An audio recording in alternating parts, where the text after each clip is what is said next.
The downfall of the legacy media is good for us one and all. Going to say it again, the downfall of the legacy media is good for us one and all. There will be a time frame where the new media has not quite emerged with the same tools as the old media, but there is zero doubt in my mind that once new media has its footing, it will be twice as useful as ever the legacy media was. And I am saying that as someone who does still believe that at one point in time, the legacy media did have a role, did have a purpose, and did do it well. Maybe I'm mistaken on that. How much of what we are seeing today from the legacy media is that which has always been the legacy media, which is to say, before the tool that is the internet was so standardized? Was it back then that the legacy media was able to lie and just get away with it? Well, perhaps no longer is that the case. We have another sign of the decay of the legacy media. Jim Acosta has announced that he has decided to leave CNN, though we will see during the course of the article, the source that we have here today, not necessarily was that quite the case. In an article titled Jim Acosta Announces He's Leaving CNN, subtitled, "It is Never a Good Time to Bow Down to a Tyrant," Acosta tells viewers in farewell message from Fox News by Brian Flood and Joseph Wolfson, we get the following. So first off, I got the tweet from or the X post from Jim Acosta himself. "Today was my last at CNN. My closing message: it's never a good time to bow down to a tyrant. Don't give in to the lies. Don't give in to the fear. Hold on to the truth and hope." What an ironic post. CNN anchor Jim Acosta announced on Tuesday that he would exit the network, urging viewers to stand up to tyrants and not give in to the lies, in a seeming parting shot at President Donald Trump. "You may have seen some reports about me and this show, and after giving all of this some careful consideration and weighing an alternative time slot CNN offered me, I have decided to move on," Acosta told viewers.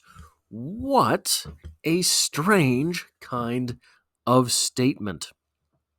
Here we have the thing which got Jim Acosta probably sacked in the first place, and I will say sacked because we're going to get to a moment later in this article where we will fully understand the decision that Jim Acosta made. The thing that probably got Jim Acosta sacked in the first place are his ratings. The ratings brought on, well, his ratings when compared to what it is that CNN is paying him. When you consider how, and look, I don't say this because he's left wing. I would not say this because he's right wing. I say this because CNN used to mean this is just the news, not with bias. Now it's CNN plus bias. Maybe it always was. So there's that. The article says Acosta's announcement came after days of speculation about his future after he was left off CNN's updated programming schedule.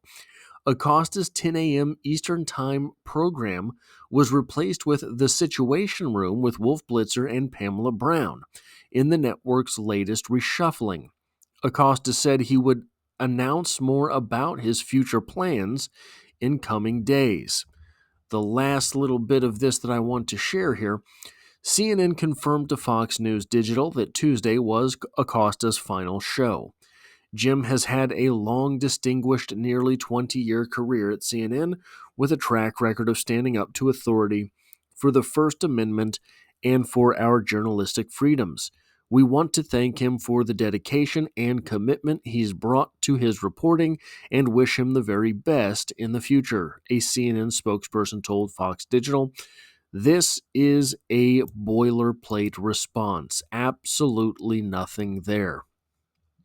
Acosta was reportedly offered the midnight Eastern Time gig and decided to walk away instead of accepting what much of the media industry considered a significant demotion.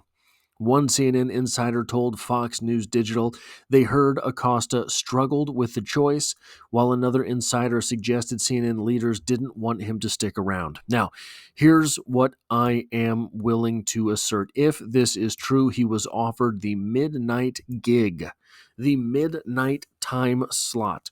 What that says is your employer does not value you. Your employer does not want you.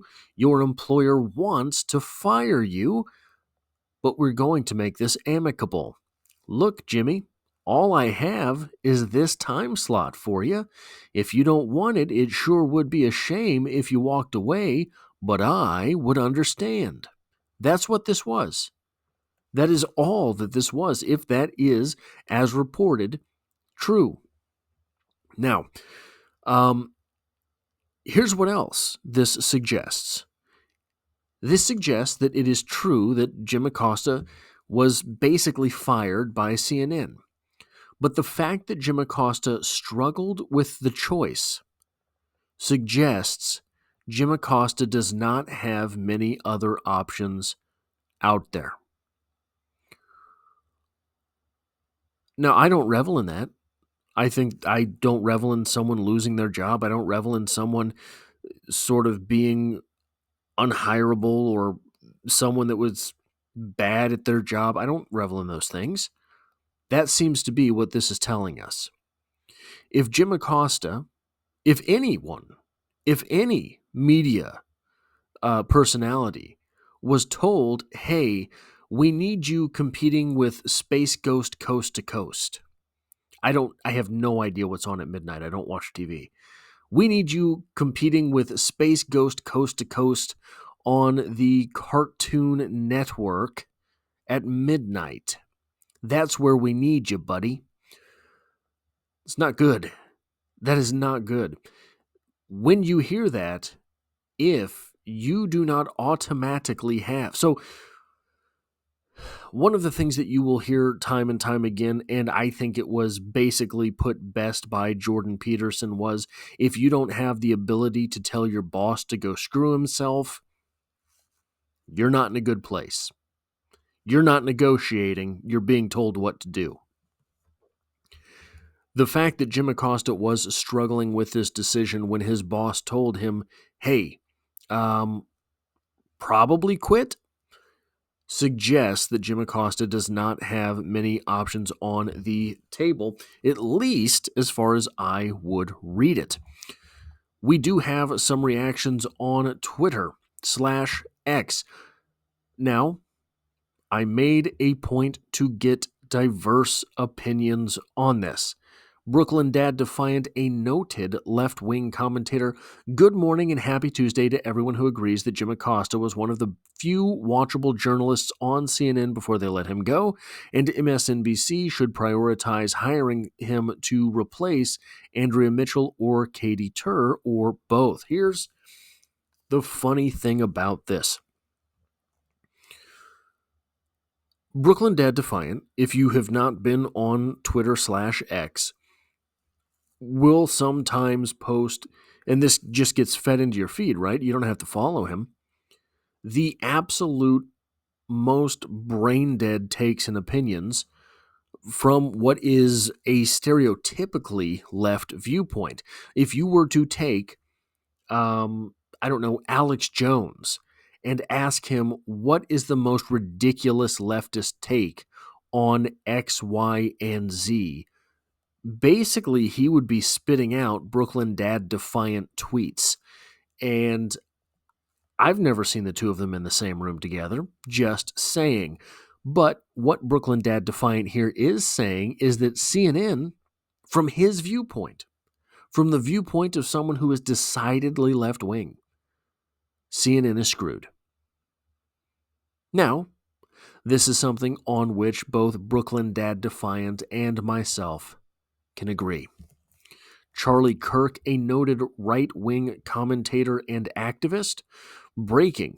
Notorious liberal scold and anti-Trump legacy news personality Jim Acosta is out at CNN. The media landscape is unrecognizable from the beginning of Trump's first term in 2017, and that's a very good thing for America. We're going to be very honest, I have no idea what the media landscape looked like, particularly in 2017. The fact that we are seeing such monumental shifts right now, and not just in news media, we are seeing these shifts in entertainment media as well, suggests or spells out that difference is upon us. Nick Sortor, who I believe is right-wing, I don't really know. I just caught this tweet and found it kind of funny. Just in, Jim Acosta is out at CNN per multiple reports. President Trump famously told Acosta, CNN should be ashamed to employ you. And I guess CNN finally listened. Well, look, you can love Trump, you can hate Trump, but he gets to the point when he's not doing the runaround, right? Robbie Starbuck. This is hilarious levels of narcissism. So he reposted Jim Acosta's, "Hey, I'm quitting" video, and then said, "This is hilarious levels of narcissism. Jim Acosta really thought people were going to flip their phones out and start a social trend because of his whiny exit from CNN. Sorry, at Acosta, but all the CNN viewers continued walking through the airport to get to their flights." Very big and true point there. CNN has no viewers. CNN is basically just background noise at this point. And it didn't have to be that way. CNN should have had all of the tools to be real media, to be the traditional media, to be what it is to report the news instead of sensationalism, instead of all of these pedantic rants that these people go on. I have nothing against pedantic rants. You see this nearly 13 minutes into this video, but there is a time and a place. If you advertise yourself as the news, I don't think you get to present yourself in the way that is decidedly leaning one direction. Now, I started this video by saying that the downfall of the legacy media is good for everyone, and I stand by that. So for some reason, I don't know why this is, I don't know if they have things in the work, Mark Andreessen and Matt Taibbi have been doing the rounds of podcasts. And watching these two talk about what the media could be, watching these two, especially Matt Taibbi, talk about what journalism will be in a post-legacy media world is actually more inspiring than it is terrifying, right? So it could be legacy media collapses, and all of a sudden there's no news from anywhere, and I do believe that this is a sign of legacy media collapsing, because essentially what it says is Jim Acosta is not worth the paycheck he's taking. So it could be that legacy media collapses, and all of a sudden there's no news from anywhere, and people will fall for literal fake news.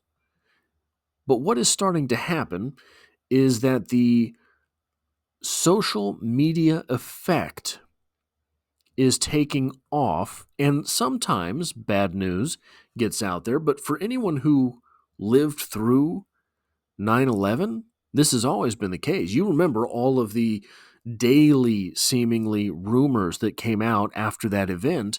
I live halfway across the country from New York, and still there were rumors on a daily basis about the next attack that would happen, or what is happening at XYZ at the corner store, So that has always been there.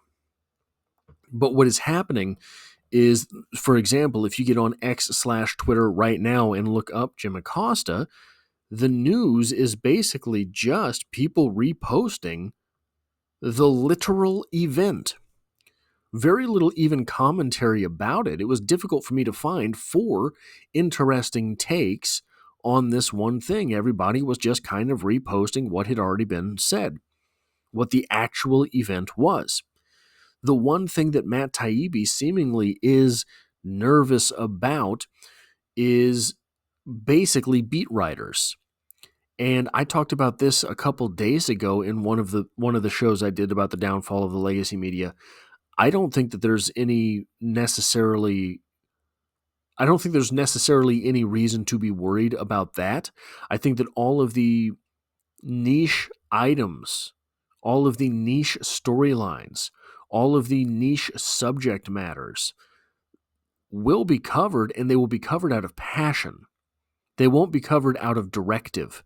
It won't be someone. So I take in quite a bit of sports media. So many of these people are obviously directed to write the things that they're, hey, go write on the Chiefs versus the Bills. And it's just drivel. Okay? So many people in so many fields right now are being directed towards things.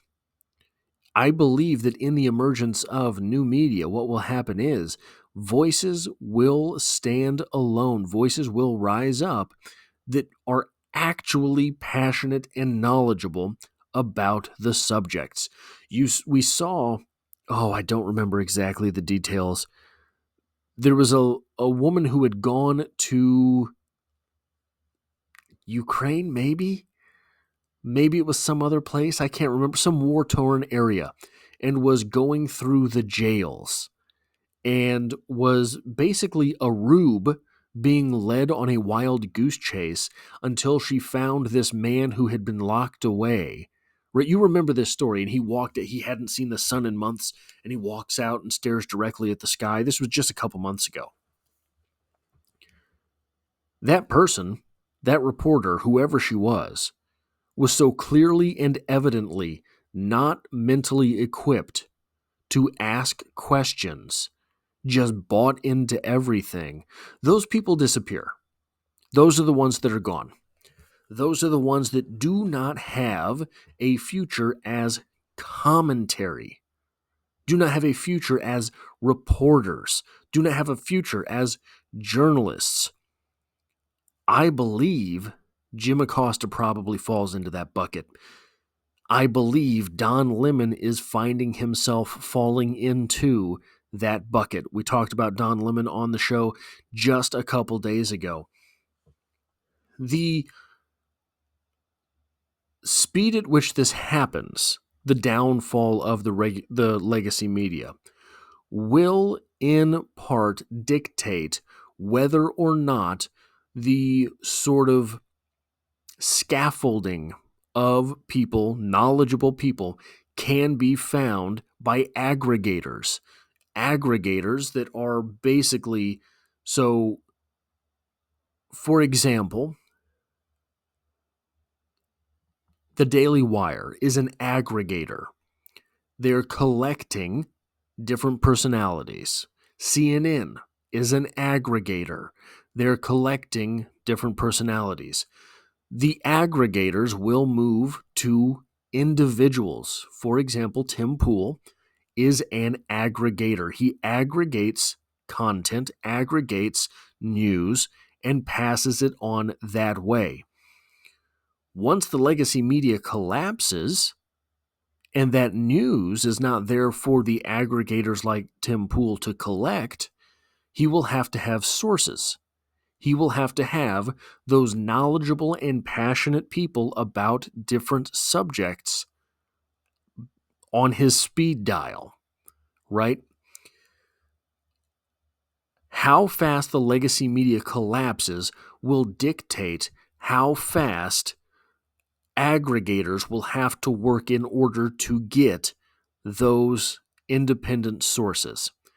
So we're in a very very interesting time frame right now as independent voices are starting to rise up. Anyway, that's what I have for Jim Acosta leaving CNN, being forced out of CNN, or competing with Space Ghost, whatever it is that you decide to do. Hitting a like button really does help me out, as it tells YouTube to share this video with other YouTube people. And if you find yourself here by chance but not design, this is the kind of stuff that I cover on this channel, so consider hitting the subscribe button to stick around for more.